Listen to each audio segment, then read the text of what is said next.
বাংলাদেশে গণতন্ত্রের জন্য রক্তদান করেছে, হাজারে হাজারে শহীদ হয়েছে, গণতন্ত্রকে পুনরুদ্ধার করেছে। ফেসিবাদের পতন হয়েছে, ফেসিস্ট শেখ হাসিনা তার আপন ঠিকানা দিল্লিতে অবস্থান নিয়েছে। এই দেশে একদলীয় বাকশাল বিলুপ্ত করে বহুদলীয় গণতন্ত্র সৃষ্টি করেছেন 1979 সালে সাংবিধানিকভাবে তিনি রাষ্ট্রপতি জিয়াউর রহমান। তিনি এদেশের শতকরা 92% মুসলমানের অনুভূতিকে সম্মান দিয়ে ধারণ করে সংবিধানে বিসমিল্লাহির রহমানির রহিম সংযুক্ত করেছিলেন, ঠিক কিনা? রাষ্ট্র পরিচালনার মূলনীতি হিসেবে মহান আল্লাহর উপর আস্থা এবং বিশ্বাস এই বাক্যটা সংযোজন করেছিলেন সংবিধানে তিনি রাষ্ট্রপতি জিয়াউর রহমান।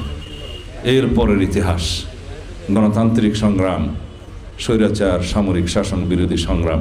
দেশনেত্রী বেগম খালেদা জিয়া গণতন্ত্রকে পুনরুদ্ধার করেছেন।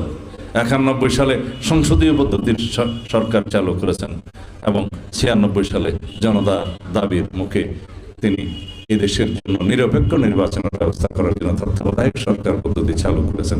এগুলো আমাদের ইতিহাস। উন্নয়ন, নারী উন্নয়ন, দেশের উন্নয়ন, শিক্ষা ব্যবস্থার উন্নয়ন, অবৈতনিক শিক্ষা ব্যবস্থা সবকিছু তিনিই চালু করেছেন।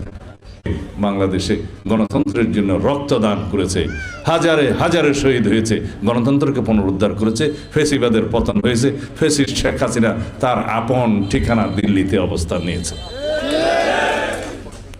সুতরাং আগামীর বাংলাদেশে যেন কোনো রকমের ফেসিবাদের উৎপত্তি না হয়, উৎপাত না হয়, সেরকম বাংলাদেশ আমাদেরকে সৃজন করতে হবে। গণতান্ত্রিক পদ্ধতিকে এমন শক্তিশালী করতে হবে এই দেশে যেন আর কেউ স্বৈরাচারী হয়ে উঠতে না পারে। সেজন্য আমরা সংবিধানের প্রয়োজনীয় সংশোধনী আনছি।